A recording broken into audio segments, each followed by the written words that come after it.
Magandang araw po sa mga nanonood. Ngayong araw ay pag-usapan natin ang mga dapat gawin bago, habang at pagkatapos ng pagbaha. Ano nga ba ang flash flood?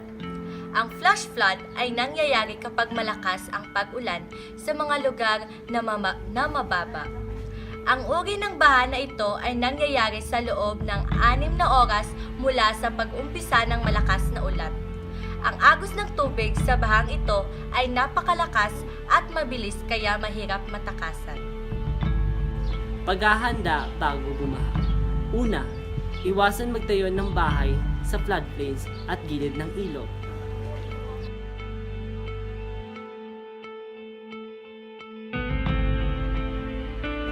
Pangalawa, tanggalin ang mga basura, lupa at bato sa daluyan ng mga tubig.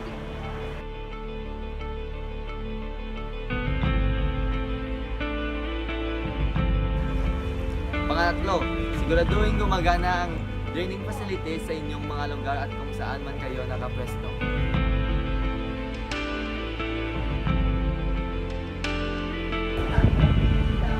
Ika-4, magtanim ng puno at ingatan ang kagubatan lalo na sa kabundok.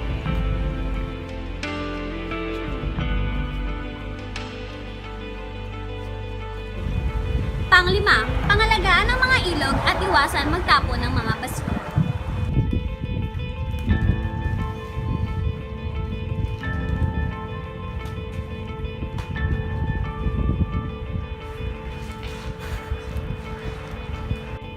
Habang bumabaha, una, manatili sa loob ng bahay o sa evacuation area.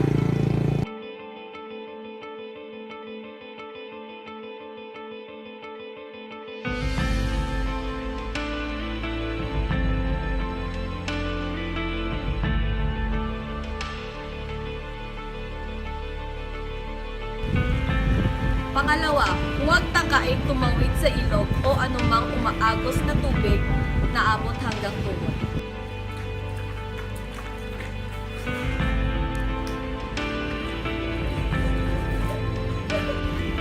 Pangatlo, huwag lalangoy umamangka sa mga ilog na umaapaw.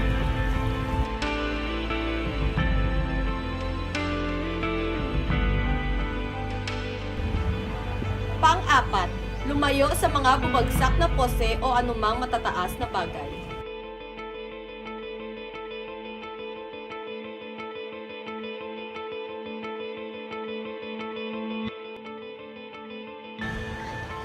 Pang-lima, i-report sa Local Disaster Risk Reduction and Management Council ang mga lugar na binabaha.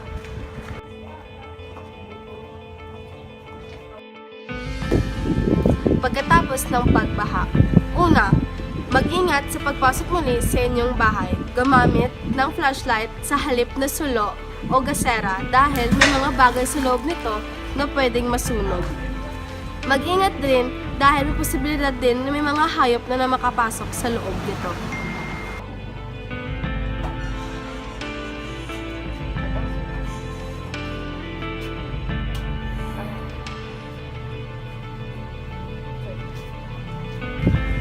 Pangalawa, huwag uminom o kumain ng mga pagkain na hindi pa nasusuri dahil maaaring ito ay kontaminado.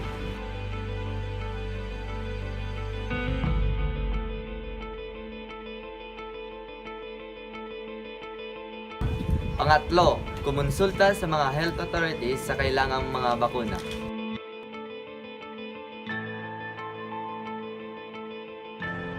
Siguraduhin magdala ng cellphone, radio, hygiene kit, damit, lubid, kumot, at first aid kit.